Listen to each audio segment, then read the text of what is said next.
사람들의 시선을 끈 오늘의 정치 뉴스 강아랑의 정치톡 시간입니다. 12월 22일 첫 번째 정치톡 만나보시죠. 국내 코로나19 확산세가 좀처럼 꺾이지 않고 있는 가운데 백신 확보와 방역 대책을 두고 여야의 공방과 신경전이 계속되고 있습니다. 오늘도 아침 회의에서 이 문제가 거론됐다고 하는데요. 여당은 일부 언론을 향해서 그리고 야당은 문 대통령을 향해 목소리를 높였다고 합니다. 어떤 이유일까요? 11월 13일 한국의 사망자는 1명이었고 12월 21일 사망자는 24명입니다. 그 사이 사망자가 23명이 늘었으니 사망률이 2,300% 증가했다는 것입니다. 이게 통계 맞습니까? 전형적인 혹세 무민형 보도 행태 아닙니까? 세계적으로 지금 백신 확보는 대통령의 일이지 남의 일 하듯이 유체이탈 합법으로 할 일은 아닌 것 같습니다. 지금이라도 K방역 자랑만 하지 말고 대통령이 직접 나서서 소상히 설득해 주시길 바랍니다. 오늘 아침 여야의 지도부는 일제히 코로나19 관련 문제를 거론했지만 방점은 달랐습니다.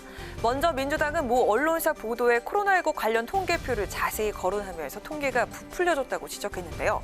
김태년 원내대표는 두 자릿수와 네 자릿수라는 숫자 단위를 무시하고 단순히 백분율로 환산해서 단순 비교한 악의적인 부풀리기라며 K방역을 조롱하고 정부 방역 실패를 낙인 찍어서 국민 신뢰를 흔드는 목적이 무엇인지 이해가 안 간다고 비판했습니다.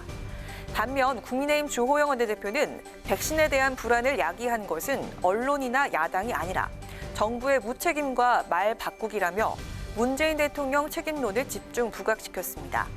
특히 최근 문 대통령이 백신 확보 문제와 관련해서 참모진을 질책했다는 보도를 언급하면서 대통령이 유체이탈 확보로 이야기하고 있다 이렇게 지적을 했는데요. 주 원내대표는 K방역 자랑만 할 게 아니라 백신 확보 계획을 직접 밝힐 것을 촉구했습니다. 오늘 오전 오부 요인과 간담회를 가진 문 대통령은 코로나19 백신 문제에 대해서 잘 준비하고 있다며 국민들이 늦지 않게 백신을 접종할 수 있을 것이라 밝혔다고 하죠.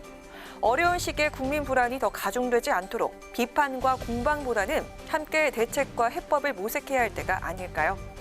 이어서 오늘의 두 번째 정치톡입니다.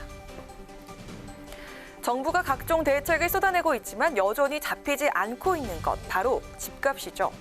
서울과 수도권뿐 아니라 전국적으로 집값 상승세가 이어지면서 무주택 서민들의 시름이 깊어지고 있습니다. 과연 1가구 1주택이 현실화되는 시대는 올 수 있을까요? 이번에 여당에서 이런 내용을 담은 법안이 발의돼서 눈길을 끌었습니다.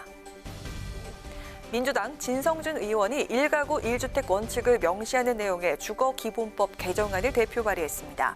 국회 국토교통위 소속인 진 의원은 현행 주거기본법 3조, 주거정책의 기본 원칙에 1가구 1주택 보유와 거주, 무주택자 및 실거주자의 주택 우선 공급, 주택의 투기 목적 활용 금지로 요약되는 주거정의 3원칙을 개정안에 명시했습니다.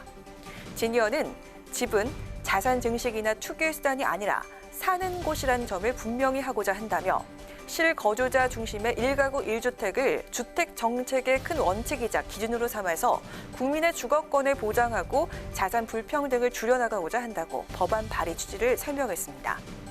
이 개정안 발의에는 진 의원을 비롯해 민주당 의원 총 12명이 참여했습니다. 다주택자 처벌 조항 등 강제 규정은 없지만 일각에선 사유재산 침해를 명분화한다는 점에서 벌써부터 위헌 우려가 제기되고 있습니다. 실제 법안 발의 소식이 알려지자 누리꾼들은 한국이 공산주의 국가인가, 위헌이다, 자동차, TV도 한 세대당 한 대씩만 사도록 정하자 등의 비판이 쏟아지기도 했습니다. 이 법안과 관련한 논란이 제기되자 진 의원은 이번 개정안이 다주택자를 인정하지 않겠다는 것은 전혀 아니라고 해명했습니다. 1가구 1주택을 선언적으로 법안에 담아서 무주택자인 사람들이 우선적으로 주택을 공급받을 수 있는 근거를 마련하자는 측면이란 건데요. 과연 발의된 법안이 야당과 국민들의 동의를 얻고 국회 문턱을 넘을 수 있을까요? 지금까지 강아랑의 정치톡이었습니다.